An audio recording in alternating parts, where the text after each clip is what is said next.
Kind of talk about your upbringing here at the Antioch Missionary Baptist Church. Yeah, so I've been coming to this church my whole life. I like to think that I'm a member for 30 years and 9 months because my mom was pregnant with me when she came to this church, and it's been quite the experience. Being in downtown Houston, you've seen Houston change a lot, but the fact that this church has been a pillar for so long in the community is just amazing, and I've had quite the worship service and just amazing time here at my time here at the church.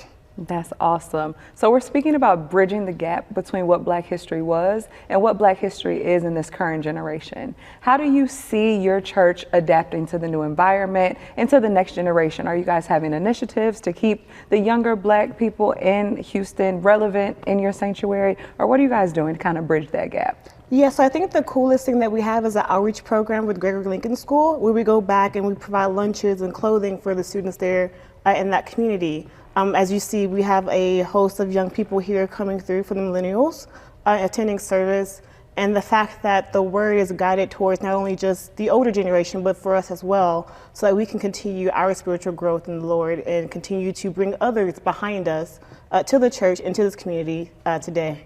Yeah.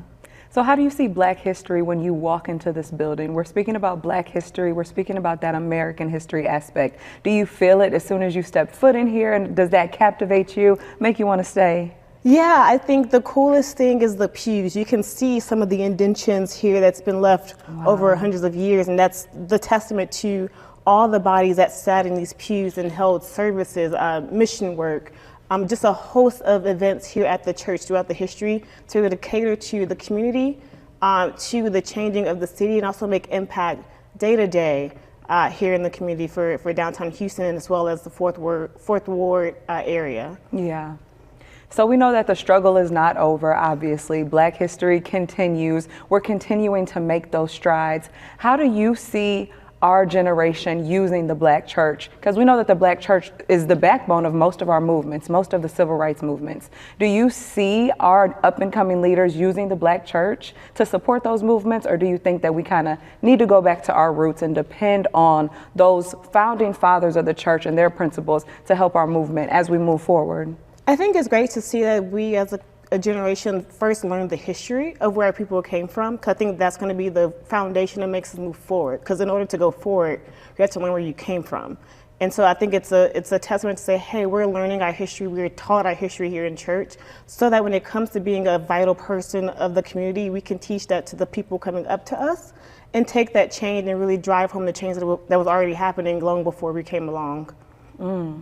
Now, as a Black woman, oftentimes we're not seen in these spaces. Some of our ancestors may not, our Black women ancestors, they may not have had the chance to be a leader in such a church like this, such a pillar in the community. You as a Black woman, speak about your outlook on religion and just, I see you becoming a rising leader in the Antioch Missionary Baptist Church. I'm looking forward to hearing you soon, speak to the next generation coming up. What does that mean to you from that angle as a Black woman? Oh, I think it's so important. I think in history, sometimes that kind of gets lost, but to be recognized and to be on the forefront. For example, I'm going to start leading church tours to talk about the history of this church and really send that to people around this community who may not even known about the history. So being able to have that opportunity is so gracious. And so I'm thankful for it to be able to share not only the church's story, but even my story as being a member here for 30 years, because I've also seen history happen and change happen over the course of my lifetime. Yeah. So I think that it's good to have that. I think religion also promotes that for the Black woman as well, because we're being seen, we're being able to have those opportunities to say, hey, I too can contribute to the change that's going on going forward.